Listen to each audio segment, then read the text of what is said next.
Leave it to me. What? Whoa, whoa, whoa, whoa, whoa, whoa, whoa, whoa! Whoa, whoa, whoa, whoa, whoa! Why the f am I fighting her? Whoa, whoa, whoa, whoa, whoa! Shit! What the fuck? Bro, I did not expect this. I like that. I really like that. I like that. Well, well, well. I have just completed the 2.6 part 1 story. I believe it's Act 8. And my oh my. They did a really good job. They did a really good job because, again, they have hit the nail on the head, I think, with this story. And it's only supposed to be like a part 1 of 2. So I think it's done really well. Now, of course, as I do with every story, I'm going to give a review on it, basic synopsis, try to be as spoiler-free as possible, and then give my rating on it. What I liked, what I potentially didn't like, and yes. So, let's start off with the positives. First of all, I think that they did a really good job with the sort of world building because we got a lot of exposition in this story. I don't know about other people, but my playthrough got to around like 3 hours. Which is a little on the high side for some wuwa stories. But to be fair, it didn't feel like it dragged too much. There maybe were a few bits where I'm like, okay, where's the action? But ultimately, you were fed bits of knowledge all the time, so it's not like, you know, you were just listening to senseless, pointless dialogue all the time. So again, they did well with that. I guess if I was to put it up to pacing, maybe it was a bit slower than other updates. I believe the 2.5 and 2.2 were just a slightly bit faster. Even 2.4 part 1 I think was a bit faster as well. But I don't think it hindered the story that much. Now it is very hard to talk about the good things in this story without getting into spoilers, so I'm going to put a spoiler section in the middle of this video, but I'm going to do a non-spoiler section now. I feel like the story is very unique. They have had a lot of unique elements in this story. Some elements that have returned, for example, like world exploration where you can pull things down with your grapple. They haven't done that in a while. World exploration bits, like I think there was like some sort of almost like a 2D platformer style thing where you had to like dodge meteors. It was a bit finicky, but it was okay. And what I like most about these sort of like 2-part stories is that they actually give them a conclusive ending, even though it's a 2-parter. And they have done it again. They have given this story a very sort of satisfying sort of step-off point, which I really do like. It's not easy to, you know, just split a story in half and then just like somehow make it quite seamless, but they did pretty good with it. Other things I liked as well, of course, Septimon, the hunting grounds, I mean, they're pretty good. Of course, we get to explore quite a bit of it in the story as well. It does take us to a lot of areas, which is why I'm putting it in here. It definitely made you go through quite a few of the biomes, so yeah. Anyways, I can't get onto anything else without putting a spoiler segment in, so now is the spoiler segment. You have 5 seconds to click away from, well, now. So yeah, 5 seconds are up. Final warning, here we go. Guys, did you expect to be fighting Augusta? I did not expect that. I did not expect that at all. I think what they did with that is really good. I am actually very happy that they technically foreshadowed it in like the very beginning of the story, but we actually fought her for real this time.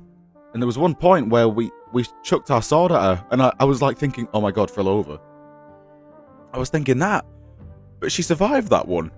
So I don't know what the deal is with that. I mean, I guess Augusta is just built different. I mean, she's powerful as hell, because that ending cinematic was really, really good.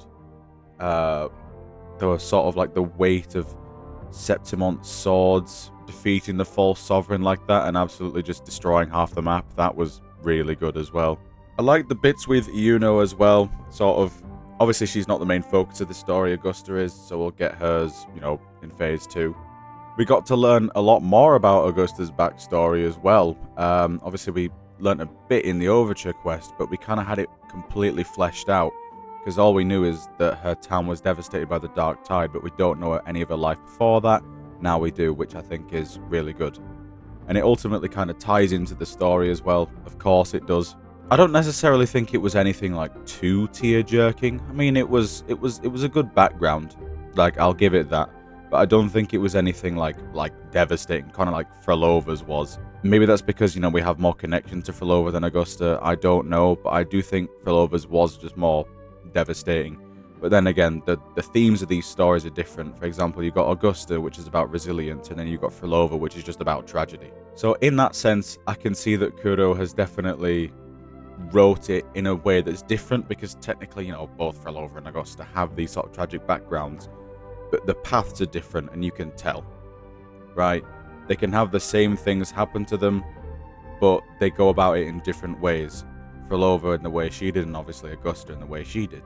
So I think, again, even though these characters come from similar backgrounds, Kuro is able to write them very uniquely, which I think is kind of underrated, to be fair.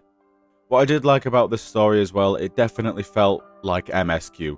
It felt 100% like MSQ, because we were progressing Rover's story, we were progressing the Journey in Paradise story, we were progressing the whole Hunt story as well. Multiple sort of loose ends or plot lines, basically all coming together in this part, and we've still got another part to go. And there was also actually a point where we kind of lost, in a way, which I think was pretty good.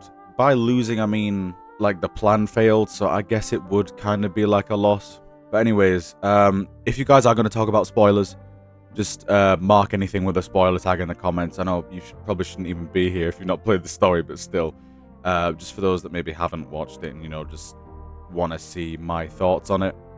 So yeah, just mark it with a spoiler, and this will mark the end of the spoiler segment. So if you've skipped the spoiler segment, hello, welcome. That's the majority of the video. But yes, I'm now going to give my rating and my sort of final thoughts. Personally, I would rate this story an 8.9.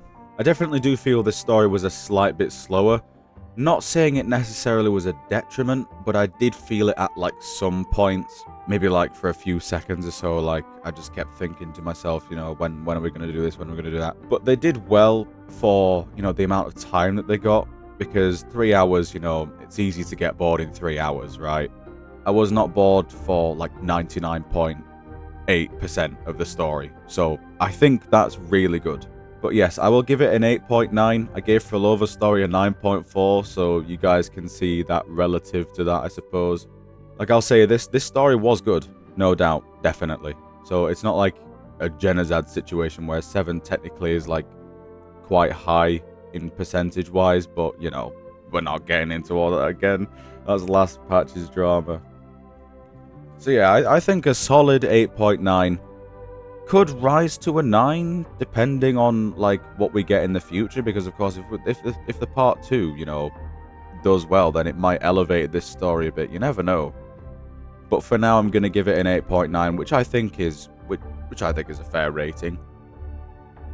I'd say its best things were definitely character development, or like building, should I say, with Augusta, sort of learning about them, and the endings, of course. Wuthering Waves loves to do the endings, don't they? But yes, let me know what you guys thought in the comments. If you do have any spoilers, mark it with a spoiler tag or something like that.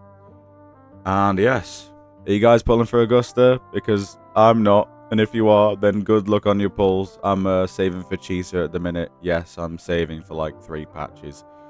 Yeah, it's not looking too bright for my wuwa account horizontal investment. But yes, thank you all so much for tuning in, and I'll see you on the next one. Goodbye for now.